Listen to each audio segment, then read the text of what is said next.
जो शीशे के घर में रहते हैं और दूसरे के घर पे पत्थर नहीं फेंका करते हैं। समझ के लेने दो, नहीं तो पूरे अरे नाही आहेत ना, समजून सांगा, समजून सांगा. ठीक आहे. महाराष्ट्रातल्या जनतेने दाखवून दिलेलं आहे जागा, तुमची तुम्हाला बोलत नाही, जागा दाखवून दिलेली आहे. आता ही एकदम अशी होत चालली आहे अगदी इकडे आता इकडे बाहेर पडतील तिकडे. एक जोर का झटका धीरे से लगा आहे, त्यामुळे त्यांचं मानसिक संतुलन बिघडलेलं आहे. नाना भाऊ तुम्ही बी त्यांच्या नादाला लागले काय, पोराटोरांच्या नादाला लागले. कोण होता असं तू, काय झाला असं तू, अरे वेड्या असा वाया गेला असं तू. अध्यक्ष महोदय, तुम्ही सभागृहाचं कामकाज नियमानुसार चालवता आणि आजपर्यंत तुम्ही दिलेले निर्देश आणि तुमच्या अध्यक्षतेखाली या सगळ्या विरोधी पक्षाला देखील त्यांचे मांडण्यासाठी, प्रश्न मांडण्यासाठी जो काही वेळ देता तो आतापर्यंत कधी विजयभाऊ दिला होता का? आणि दुसरी गोष्ट, राज्यमंत्री असतात, एखाद्या प्रश्नाला, एखाद्या लक्षवेधीला अतिशय व्यवस्थित न्याय मिळाला पाहिजे, म्हणून तुम्ही हे जे काय कामाचं वाटप तुमच्या अध्यक्षतेखाली झालेलं आहे आणि ज्या ज्या वेळेस राज्यमंत्री जेव्हा प्रश्नाचं उत्तर द्यायला कधी त्याच्याकडून अधिक कमी जादा माहिती मिळते त्यावेळेस स्वतः मंत्री असतात, मी स्वतः येतो, मुख्यमंत्री स्वतः येऊन उत्तर देतात आणि त्यामुळे हे कलेक्टिव्ह आमची रिस्पॉन्सिबिलिटी आहे, जबाबदारी आहे.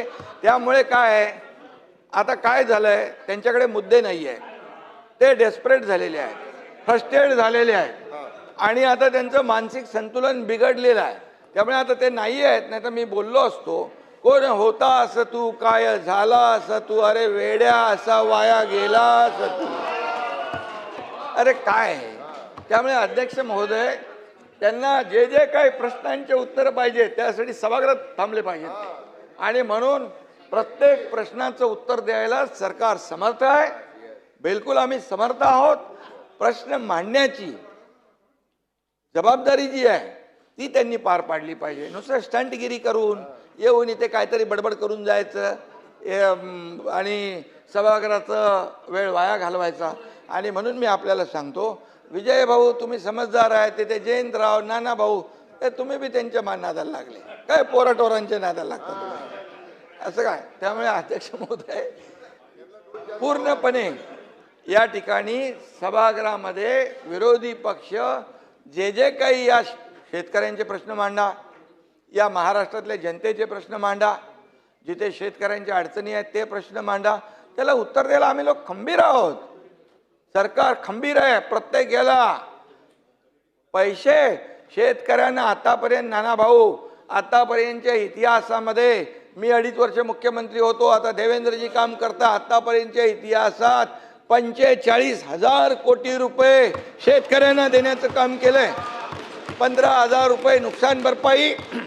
त्यानंतर तुम्हाला सांगतो, पहिलं तुमच्या काळामध्ये NDRFच्या निकषाने पैसे देत होते, आम्ही NDRFच्या दुप्पट केलं, 2 हेक्टरचं 3 हेक्टर केलं, सततच्या पावसाचं नुकसान मिळत नव्हतं ते दिलं. अरे बाबा, गोगलगाईनी केलेलं नुकसान पण मिळत नव्हतं तेही चालू केलं आम्ही.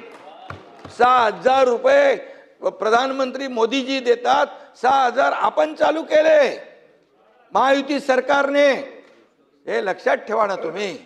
आणि त्यामुळे काही पैसे नाही दिले, काहीतरी शेतकऱ्यांवर अन्याय केला, हे खोटं नाटक चालणार नाही. महाराष्ट्रातल्या जनतेने दाखवून दिलेलं आहे जागा, तुमची तुम्हाला बोलत नाही, जागा दाखवून दिलेली आहे. आता ही एकदम अशी होत चालली आहे अगदी इकडे आता इकडे बाहेर पडतील तिकडे. आणि त्यामुळे मी आपल्याला सांगतो, अध्यक्ष महोदयांचा निर्णय अंतिम असतो. अध्यक्ष महोदयांचा निर्णय चुकीचा, अरे तुम्हाला काय बोलायचा अधिकार आहे?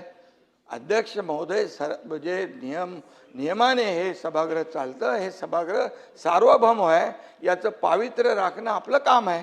त्यामुळे आम्ही सगळे काय सर्व 19 ते 22 काय होतं तुम्ही लक्षात, तुम्ही होते ना जयंतराव, 19 ते 22 काय परिस्थिती होती, उत्तर द्यायला कोण सांगायचं?